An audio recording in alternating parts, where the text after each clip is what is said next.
Relevant costing का जो chapter है उसमें एक लेक्चर हम कर चुके हैं। उसमें हमने रेलेवेंट कॉस्टिंग की जो सारी की सारी जो थ्योरी से रिलेटेड चीज़ें थी वो हमने डिस्कस कर ली थी। ठीक है, इसमें थ्योरी में एक पॉइंट अभी ऐसा है जो कि मैंने बताना है। थ्योरी में सिर्फ एक पॉइंट ऐसा है जो मैंने बताना है। ये लास्ट टाइम किसी स्टूडेंट ने क्वेश्चन किया था, ठीक है, तो वो फिर मैं आंसर नहीं कर सका उस वक्त। वो क्या चीज़ है, वो ये है नोशनल कॉस्ट। नोशनल कॉस्ट जो है ये किसे कहते हैं? नोशनल कॉस्ट, नोशनल कॉस्ट जो है ये किसे कहते हैं?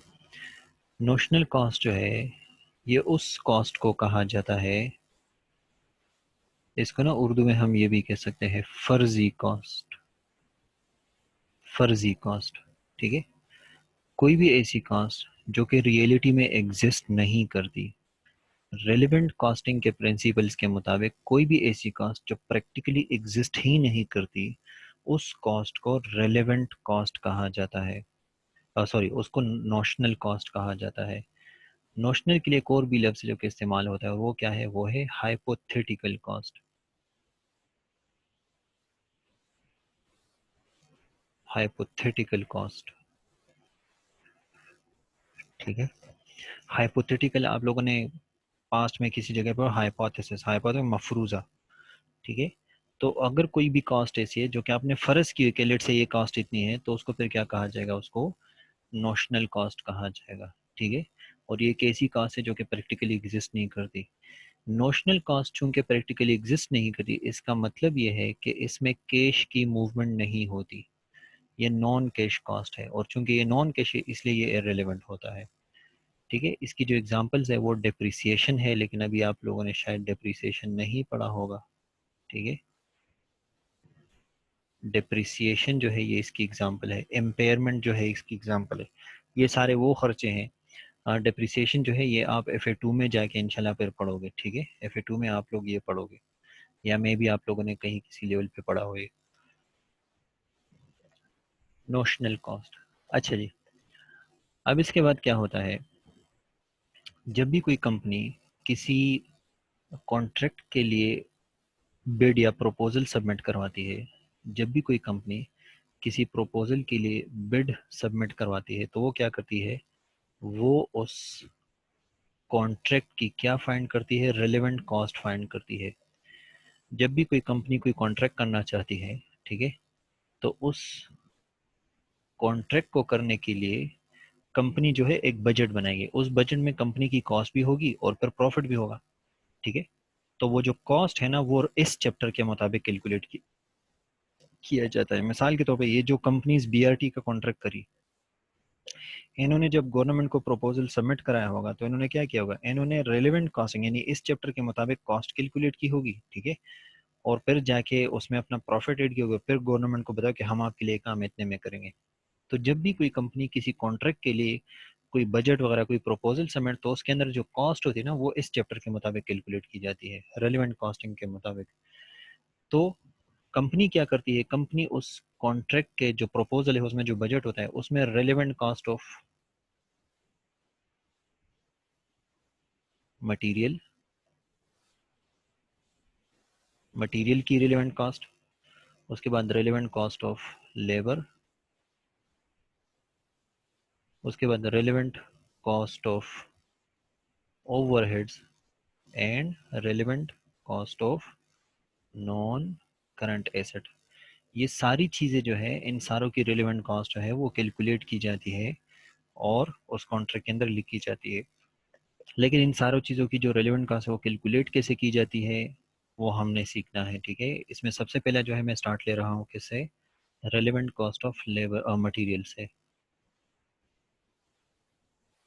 रेलेवेंट कॉस्ट ऑफ मटेरियल से। अच्छा, सबसे पहली बात जो आप लोग को जहन में याद रखनी है, ये बातें ज़रा बहुत ज़्यादा फोकस्ड होके सुने, ठीक है, क्योंकि ये एरिया हल्का सा टेक्निकल एरिया है, इसलिए बहुत ज़्यादा फोकस्ड होके सुने। याद रखें, ये वाला टॉपिक जो है ये कंपनीज जब अप्लाई करती है ना, तो ये उस वक्त अप्लाई की जाती है जब अभी कॉन्ट्रैक्ट स्टार्ट भी नहीं हुआ और अभी कॉन्ट्रैक्ट आपको मिला भी नहीं होता। मिसाल के तौर पे मैं किसी के लिए कोई काम करना चाहता हूँ, तो इससे पहले कि वो काम शुरू हो जाए और इससे पहले कि वो काम मुझे ही मिले, ये टॉपिक तब अप्लाई होता है। ये टॉपिक कब अप्लाई होता है? ये टॉपिक कॉन्ट्रैक्ट के स्टार्ट होने से पहले अप्लाई होता है। इसका मतलब ये है कि इसमें हम जो कॉस्ट की फिगर्स लिखेंगे वो सारी एस्टिमेशन होंगी, वो एक्चुअल नहीं होती। ठीक है, हम ये करें कि उस वक्त कॉस्ट इतनी होगी जब ये शुरू होगा, उस वक्त कॉस्ट इतनी होगी जब ये शुरू होगा, एंड सो ऑन। ठीक है, तो इसमें एक्चुअल कॉस्ट की फिगर्स नहीं होती। अच्छा, एक तो ये बात आपको क्लियर होनी चाहिए, ठीक है, कि ये टॉपिक कब अप्लाई होता है। ये टॉपिक तब अप्लाई होता है जब हम अभी कॉन्ट्रैक्ट हमें मिला भी नहीं होता, अभी कॉन्ट्रैक्ट स्टार्ट भी नहीं हुआ होता। ठीक है, और उस वक्त हम ये टॉपिक अप्लाई कर रहे होते हैं। अब मिसाल के तौर पे आप किसी कंपनी के लिए, जिस तरह ये गवर्नमेंट के लिए बीआरटी का कॉन्ट्रैक्ट हो रहा है, तो इसके ऊपर बेतहाशा मटेरियल्स लग रहे हैं, सीमेंट लग रही है, बजरी लग रही है, सरिया लग रहा है, कोई शायद कोई ईंटें विंटें भी लग रही हो, और काफ़ी सारी चीज़ें। तो याद रखें, ये वाला टॉपिक सारे मटेरियल्स, हर तरह के मटेरियल्स के लिए एक दफ़ा नहीं अप्लाई होता, बल्कि हर एक मटेरियल के लिए अलग अलग अप्लाई होता है। मिसाल के तौर पे रेलिवेंट कॉस्ट ऑफ सीमेंट, ये अलग कैलकुलेशन हुई होगी। फिर relevant cost of let's say सरिया, ये अलग कैलकुलेशन होगी। फिर रेलिवेंट कॉस्ट ऑफ मिसाल के तौर पे बजरी, ये अलग कैलकुलेशन हुई होगी। हर एक किस्म के मटेरियल के लिए ये वाला टॉपिक अलग अलग अप्लाई होता है, सारे मटेरियल्स के लिए कंबाइंड नहीं अप्लाई होता। ठीक है, अलग अलग अप्लाई होता है, सारे मटेरियल्स के लिए कंबाइंड नहीं अप्लाई होता ये टॉपिक। अच्छा जी, मिसाल के तौर पे एज्यूम करें कि हमारे पास एक मटेरियल है जिसके लिए हम कैलकुलेशन करेंगे, ईजी मटेरियल एक्स। एक मटेरियल है, कॉन्ट्रैक्ट पे लगेगा, मटेरियल एक्स नाम है उसका। हमने इस मटेरियल की रिलेवेंट कॉस्ट फाइंड करनी है। मैंने आपको अभी बताया कि ये वाला टॉपिक हम कब इस्तेमाल करते हैं, कब कैलकुलेशन करते हैं, जब अभी कॉन्ट्रैक्ट हमें मिला भी नहीं होता, हम तब ये कैलकुलेशंस कर रहे होते हैं। ठीक है, तो कंपनी क्या करेगी, जब मटेरियल एक्स का बजट बनाएगी ना उस कॉन्ट्रैक्ट के लिए रेलेवेंट कॉस्टिंग के मुताबिक, तो ये उसमें इस तरह से करेगी। कंपनी ये सोचेगी कि जब हम ये कॉन्ट्रैक्ट स्टार्ट करेंगे, तो क्या ये मटेरियल एक्स हमारे पास उस वक्त स्टॉक में अवेलेबल होगा, या उस वक्त ये हमारे पास स्टॉक में अवेलेबल नहीं होगा। Not available in stock, not available in stock. जब कंपनी कैलकुलेशंस करती है ना मटेरियल की कॉस्ट फाइंड करने के लिए, रेलेवेंट कॉस्ट, तो कैलकुलेशन का स्टार्ट यहाँ से होता है। सबसे पहले कंपनी सोचती है कि जब हमें ये कॉन्ट्रैक्ट मिल जाएगा, तो क्या उस दिन हमारे पास ये मटेरियल पहले से पड़ा होगा या पहले से नहीं पड़ा होगा। अगर कंपनी को ये पता चला कि यार उस दिन तो हमारे पास ये मटेरियल पहले से होगा ही नहीं, तो फिर कंपनी क्या करेगी, इस प्रोजेक्ट के लिए इस मटेरियल को उस दिन मार्केट से खरीद लेगी। तो उस दिन जो कंपनी को मटेरियल के खरीदने की कॉस्ट आएगी, उसको ये कहा जाता है करंट परचेज कॉस्ट। और या फिर इसको क्या भी कहा जाता है, रिप्लेसमेंट कॉस्ट भी कहा जाता है, रिप्लेसमेंट कॉस्ट भी कहा जाता है। तो सबसे पहले कंपनी ये सोचेगी कि क्या ये मटेरियल, जो मटेरियल एक्स जो उस कॉन्ट्रैक्ट पे लगेगा, तो अगर हमें ये कॉन्ट्रैक्ट मिलता है और जिस दिन हमें स्टार्ट करेंगे, तो क्या उस दिन हमारे पास ये मटेरियल होगा या नहीं होगा। अगर कंपनी को अभी ये पता चला कि उस दिन तो हमारे पास ये मटेरियल होगा ही नहीं, तो फिर उस दिन क्या करना पड़ेगा, इस कॉन्ट्रैक्ट के लिए मटेरियल खरीदना पड़ेगा। और जितने का खरीदा जाएगा, वो सारी की सारी कॉस्ट क्या होगी, वो सारी की सारी कॉस्ट रेलेवेंट कॉस्ट हो जाएगी। मींस वो सारी की सारी कॉस्ट आप कस्टमर को चार्ज कर दोगे। लेकिन कंपनी को ये पता चला कि नहीं, जिस दिन ये कॉन्ट्रैक्ट स्टार्ट होगा, जब ये हमें मिल जाएगा और जिस दिन ये स्टार्ट होगा, उस दिन तो हमारे पास ये मटेरियल पहले से पड़ा होगा। अब ये अजीब बात है, कॉन्ट्रैक्ट स्टार्ट होने से पहले मटेरियल आपके पास पड़ा हुआ है, क्यों? उसका रीजन पता किया जाता है, ये मटेरियल क्यों हमारे पास पहले से पड़ा होगा। इसलिए क्योंकि ये वो मटेरियल है जो कि नॉर्मली हमारे काम में इस्तेमाल होता है, इन रेगुलर यूज।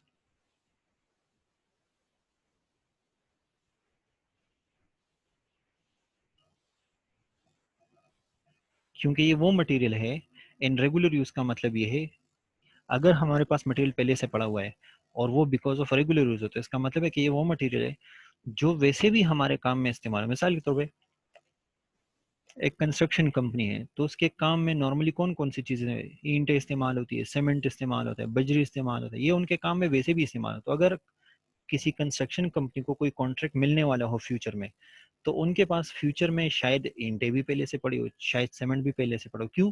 क्योंकि ये तो उनके नॉर्मल काम में इस्तेमाल होता है। ठीक है।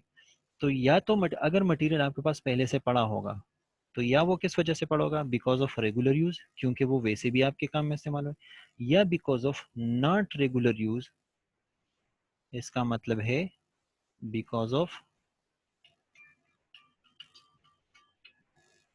Of over buying, because of over buying.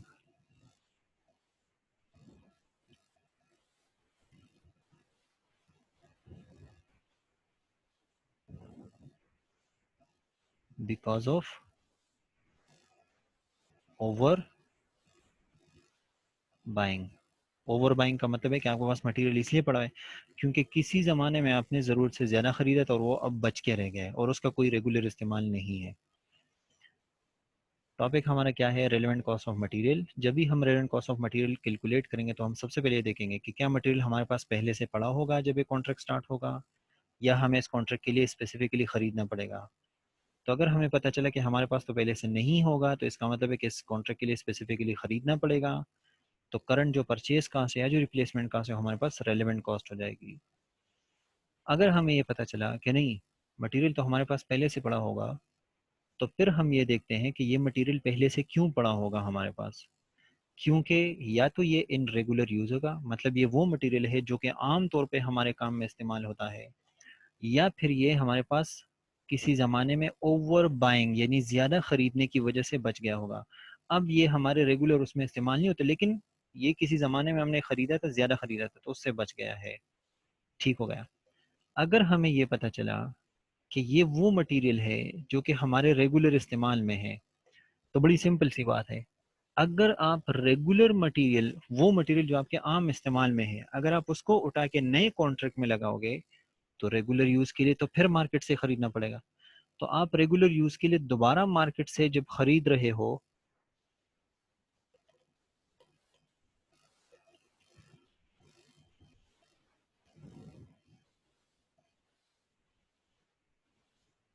तो वो दोबारा आपको किस रेट पे मिलेगा, वो उसी रेट में मिलेगा, करंट परचेज प्राइस या रिप्लेसमेंट कॉस्ट के ऊपर, रिप्लेसमेंट कॉस्ट के ऊपर। ठीक है, ये जिस तरह ऊपर मैंने बताया। दोबारा सुने, आपके पास मटेरियल पहले से पड़ा हुआ है, आपने सोचा ये मटेरियल पहले से क्यों पड़ा होगा, पता चला कि ये तो रेगुलर यूज वाला मटेरियल है इसलिए ये पहले से पड़ा होगा। तो अगर आप रेगुलर यूज का मटेरियल उठा के नए कॉन्ट्रैक्ट में लगाओगे, तो आपके पास तो रेगुलर यूज के लिए मटेरियल कम हो जाएगा। जब रेगुलर यूज के लिए मटेरियल कम हो जाएगा, तो रेगुलर यूज के लिए अब दोबारा मटेरियल खरीदना पड़ेगा। रेगुलर यूज के लिए दोबारा मटेरियल क्यों खरीदना पड़ा, क्योंकि नया कॉन्ट्रैक्ट है आपके पास, क्योंकि आपने तो यहाँ से मटेरियल उठा के उधर इस्तेमाल किया। इसका मतलब है कि ये जो दोबारा आपको खरीदना पड़ रहा है, ये कॉन्ट्रैक्ट ही की वजह से है, इसलिए ये रेलेवेंट कॉस्ट है। Relevant cost. अगर हमारे पास मटेरियल पहले से पड़ा हुआ, लेकिन वो हमारे रेगुलर यूज का हिस्सा नहीं है, अगर मटेरियल पहले से पड़ा हुआ लेकिन वो हमारे रेगुलर यूज का हिस्सा नहीं, मिसाल के तौर पे एक कंस्ट्रक्शन कंपनी है, उसने किसी कस्टमर के लिए कोई काम, उसमें कोई बहुत ही स्पेशल किस्म के टाइल्स इस्तेमाल हो रहे थे, बस वो सिर्फ एक कस्टमर के काम के लिए खरीदे उन्होंने, और उसमें से कुछ बच गए, बाकी कोई कस्टमर उसका ऑर्डर नहीं दे रहा। इसका मतलब है कि आपके पास बिल्कुल एक्स्ट्रा पड़े हुए हैं। ठीक है। अब अगर कोई मटेरियल आपके पास पहले से पड़ा हुआ है, और वो क्यों पड़ा है, because of not regular use, तो इससे पहले कि आप इस मटेरियल को कॉन्ट्रैक्ट पे लगाएं, आप सबसे पहले ये सोचोगे कि अगर ये नया कॉन्ट्रैक्ट ना होता, अगर ये नया कॉन्ट्रैक्ट ना होता, तो ये जो मेरे पास फारिग पड़ा हुआ मटेरियल है, मैं इससे और क्या फायदा ले सकता था। मैं एक दफा फिर बोलूंगा, अगर आपके पास मटेरियल पड़ा हुआ है because of not in regular use, तो आप ये सोचोगे कि अगर ये नया कॉन्ट्रैक्ट ना होता तो मैं इस बिल्कुल फारिग पड़े हुए मटेरियल से और क्या फ़ायदा ले सकता था, बिल्कुल इस फारिग पड़े हुए मटेरियल से और क्या फ़ायदा ले सकता। तो आप दो किस्म के फ़ायदे ले सकते थे। एक स्क्रैप वैल्यू, आप उसको बेच सकते थे किसी औने पौने दामों, किसी को बेच सकते थे। दूसरा, बेनिफिट फ्रॉम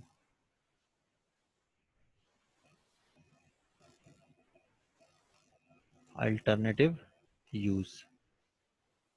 अब देखें, आपके पास कुछ मटेरियल पड़ा हुआ है बिल्कुल फारिग, ठीक है, ओवर बाइंग की वजह से।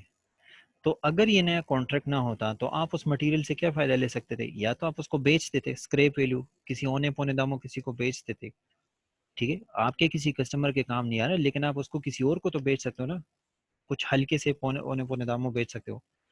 या दूसरा आप कौन सा बेनिफिट ले सकते थे, बेनिफिट फ्रॉम अल्टरनेटिव यूज। ये जो बेनिफिट फ्रॉम अल्टरनेटिव यूज है, इसका मतलब क्या है, इसका मतलब ये है कि ये जो मटेरियल बिल्कुल फारिग पड़ा हुआ है, ठीक है, इसका तो कोई रेगुलर इस्तेमाल नहीं है, इसका तो कोई रेगुलर इस्तेमाल नहीं है, लेकिन ये मटेरियल किसी ऐसे मटेरियल की जगह इस्तेमाल हो सकता है जिसका रेगुलर इस्तेमाल है। मिसाल के तौर पे ये जो मटेरियल एक्स है जो हमारे पास एक्स्ट्रा पड़ा हुआ है, ये मटेरियल वाई की जगह इस्तेमाल हो सकता है, जिस तरह जो रेत है वो बजरी की की जगह इस्तेमाल हो सकता है, जिस तरह चीनी जो है वो गुड़ की जगह इस्तेमाल हो सकती है, ठीक है, अल्टरनेटिव यूज इस तरह होते हैं मटेरियल्स के। ठीक हो गया। तो बेनिफिट फ्रॉम अल्टरनेटिव यूज का मतलब क्या है कि ये जो मटेरियल जो हमारे पास बिल्कुल एक्स्ट्रा पड़ा हुआ है, ये शायद किसी ऐसे मटेरियल की जगह इस्तेमाल हो सकता हो जो कि रेगुलर यूज में है। तो मिसाल के तौर पे मटेरियल एक्स जो है वो एक दूसरा मटेरियल है मटेरियल वाई, उसकी जगह इस्तेमाल हो सकता है, ठीक है।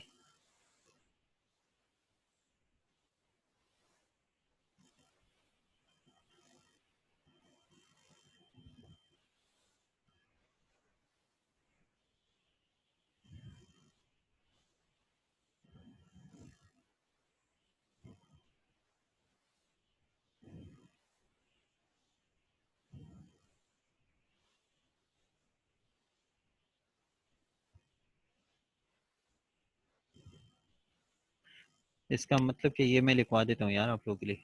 इट मीन्स कि material X can be used as an alternative to material Y. Alternative use का ये मतलब होता है कि ये जो मटेरियल है किसी और मटेरियल की जगह इस्तेमाल हो सकता है, ठीक है। इसका ये मतलब हुआ।